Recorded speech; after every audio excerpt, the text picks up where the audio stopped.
Good evening, everybody. Sorry for the delay. I've just caught up on the chat from Spartans. Thank you, John. He says, are you there, Ian? I was talking away, and it looks like I hadn't clicked the go live.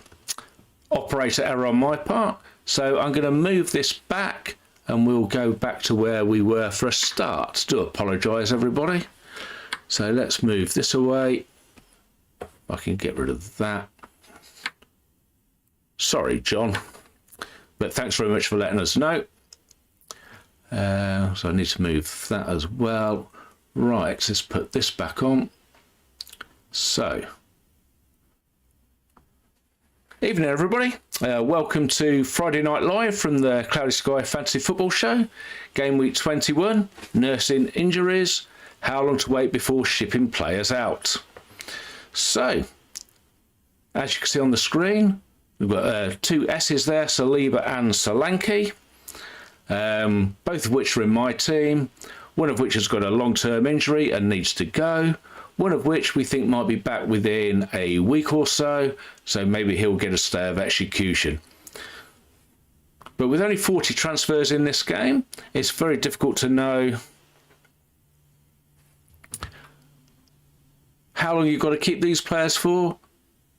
Obviously, we don't get an overhaul. We've made our decisions. You keep your player, you want them to be in there for as long as possible. But sometimes it's got to give. And I think with Solanke, we'll come on when we get to my team. Yes, he's one that's got to go. So let's have a quick look here if I can find all of the bits and pieces that I need to now, which is easier said than done. So let's have a look here on my team. I'm just going to bring this up now. So here we go. Let's put this on big screen so everybody can see. There we go. This is the team for this week. We have Sells in goal. Robinson, who was captain one of the days, 25 points. Van Heck, he was captain one of the days, 17 points. Van Dijk, 11. The previously aforementioned Saliba, only 2 points. Cole Palmer, who was captain, 17 points. Phil Foden, he was captain twice, I think. Well done, Phil, 70 points there. Gordon, he was captain once, 21 points. And then very disappointing up front, Mo Salah, 7, Nicholas Jackson, 10, and Dom Solanke, 0. Didn't get on the field at all. So let's have a look at the standings. Top of the shop, Shane White, Wexco United. Well done, Shane, 2,114 points. Melvin Paul, 2nd, 2,084. Ben Parkin, 3rd, 2,077. Then bringing out the top 10, Chris Parry, Mark Hawes, Mark McFadden, Kelvin Wood, Richard Fincham, Kay Dickinson and Thomas Lavelle. And if we have a look at the game week scores, Phil McMahon was top of the shop this week with 243, Richard Tucker 238, Tony Woodrow 237, David Rowe 237, and then rounding out the top 10 there, Elliot Mann, Terry King, Julian Davey, Kevin Guest, and the previously mentioned Richard Fincham. So let's have a look at the match centres, see how we got on, put this to game week 20, and it was a double game week. I'm going to move this forward to Newcastle v Bournemouth, which was the first game last week. Newcastle won, Bournemouth 4. Goal scorers were Bruno Guimaraes, Justin Cliver with a hat-trick, and Kirkes with the 4th goal in injury time. Tier 3 bonuses for Dubravka with the saves. For Bournemouth, we had Christie with the tackles, and then Cliver and Brooks with the shots. Brentford 0, Liverpool 2. Goal scorers were a brace for Darwin Núñez off the bench. Tier 3s for Flecken and Mbeumo, Flecken with the saves and Mbeumo with the shots. For Liverpool, Becker with the saves. Leicester 0, Fulham 2. Goal scorers were Smith Rowe and Traore for Fulham. For tiers, Leno with tier 3 saves and Sander Berg with tier 3 tackles. West Ham 0, Crystal Palace 2. Fabianski with the saves for West Ham. Goal scorers for Palace were Mateta, who got them both. He had a tier 3 shots. Mitchell had tier 3 tackles. Arsenal 2, Aston Villa 2. Goal scorers were Martinelli and Havertz for Arsenal. Tielemans and Watkins for Villa. Tier 3s only available in the tackles for Villa, which was Kamara and Digne off the bench. Everton 3, Spurs 2. Goal scorers for Everton were Calvert-Lewin and Dye and an Archie Gray own goal. For Spurs, Kulusevski and Richarlison. Tier 3s were Lindstrom with the tackles for Everton, and with the passing for Tottenham, we had Davies and Bergvall. Manchester United won Brighton 3. Goal scorers for Manchester United were Bruno Fernandes. For Brighton were Minter, Matoma and Rutter. No tier 3s in the game. Nottingham Forest 3, Southampton 2. Goal scorers for Forest were Anderson, Hudson-Odoi and Wood. For Southampton, Bednarek and Onuachu. And the second game there, no tier 3s. Then Ipswich 0, Manchester City 6. Goal scorers for City were Foden with a brace, Kovacic, Doku, Haaland and McAtee. Tier 3s for Gvardiol, Diaz and Gundogan with the passes and Haaland with the shots. And Monday Night Football was Chelsea 3, Wolves 1. Goal scorers for Chelsea were Adrabayo, Cucurella and Madueke. For Wolves was Matt Doherty. And tier 3s, passes for Shalabar, back from his loan spell at Palace and Adrabayo. And Gomez for Wolves with the tackles. Standard. So let's have a look at the points. Do this briefly. So top of the shop for player points is still Salah, Palmer and Haaland. Salah way out, Palmer and Haaland way out in second and third. Then we have Isak and Buemo, Wood, Van Dijk, Watkins, Cunha, Sells, Cliver, Saliba, Gvardiol, Jackson, Bruno Fernandes, Munoz, Iwobi, Alexander-Arnold, Gabriel and Wissa rounding out the 20. Quickly on bonus points. So Kovacic at the top, Haaland and Van Dijk joint second. Then we have Saliba, Flecken, Munoz, Gvardiol, Caicedo, Salah, Partey, Van Hecke, Ruben Diaz, João Gomez, Bruno Fernandes, Martinez, Lisandro Martinez, Bednarak, Howard Bellis, Mazraoui, Colwell and Christian Romero, who even though he's been injured for a while is still in the top 20 for bonus points. Now a quick look at ownership. So top is Cole Palmer, over 3/4, Mo Salah just over 2/3, Isak just over a half, then everybody else under a half. We have Haaland at 44, Gabriel 41, in the 30s, Henderson, Saliba, Van Hecke and Gordon. In the 20s, Bruno Fernandes and Van Dijk and Robinson. And then in the high teens, Lewis Hall, João Gomez, Smith Rowe, Murillo, Chris Wood, Gvardiol, Bruno G and Munoz. So let's move that away. Get rid of that now and see if I can find my sheet. Yep, so we had some news today on fixtures. The early March fixtures have been amended. So we can see on Sunday, March the 9th, Manchester United play Arsenal, Tottenham play Bournemouth, Chelsea play Leicester. Then we have a Monday night game on the 10th, which is West Ham against Newcastle. And those that remember previously that West Ham against Leicester was on Thursday, February the 27th. So back-to-back single game days for West Ham. I wonder what the chances are we can get Bowen back by then.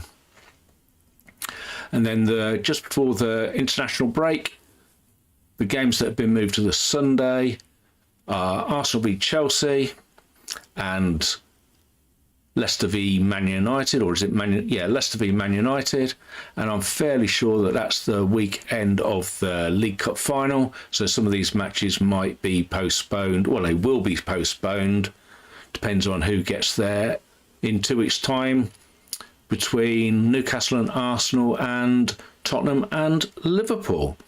So yeah, another single game day to look at there. So by the time we get to the end of February, I think we'll be looking for West Ham to cover those 2 days. So we had some questions. Thanks for sending those guys in. So John asked about Saliba. What's the plan? So my plan, let me just move this back to where we are on today. So my plan, I'm going to keep Saliba. But I did look. My plan here is to move Solanke onto Mbeumo, and it does look as if I could put Trent in here. It does work, because that gives me 50 million altogether. I'd have to move Mbeumo in on Saturday, and that does give me on the calendar some extra fixtures there for Liverpool. It's the only team really you're going to get them over Saliba. You've got Ipswich at home, Bournemouth, Everton and Wolves. And Saliba's going to miss the Wolves game. He's going to play Man City and he's going to play Leicester away. So you're getting a 4 for 2 over Saliba. So if you've got transfers in hand, I don't mind that as a move. If you can move from Saliba to a different position, I don't mind that either. If you're able to get someone like Mbeumo in, then I don't see that being a bad move. I mean, obviously I've got Solanke to move, so yeah, it depends on transfer account. I'd say, John, if you flush, then there's definitely a possibility. If you need the cash, I wouldn't be averse to going for Konate. He's been doing nearly as well for passes as Van Dijk, not quite the same, and Liverpool haven't been getting the same amount.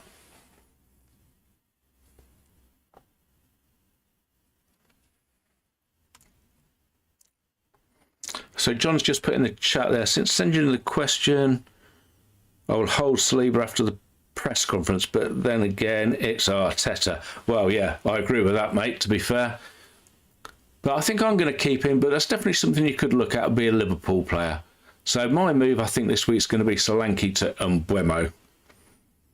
And then I think that's going to keep me going all the way through until we get to this day here at the end of February. And then I'm going to be looking, I think, probably for a West Ham player. And it looks like it could be Jackson that could go. I might need a bit more thought to go into there, but we can cross that bridge when we come to it. We've got another 4 weeks before we get to the end of February. So, and then we had a question from Dave. It says, what do you do with 16 transfers?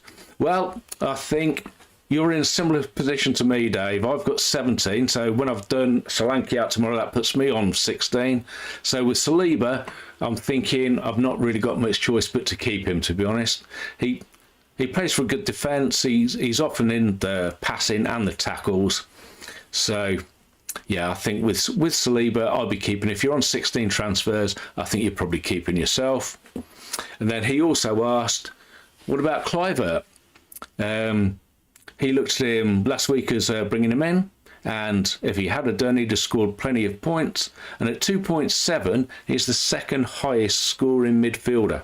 And as we've struggled this year with midfield, there's nothing wrong with Kluivert at all. And it could be something, this is something I looked at as well.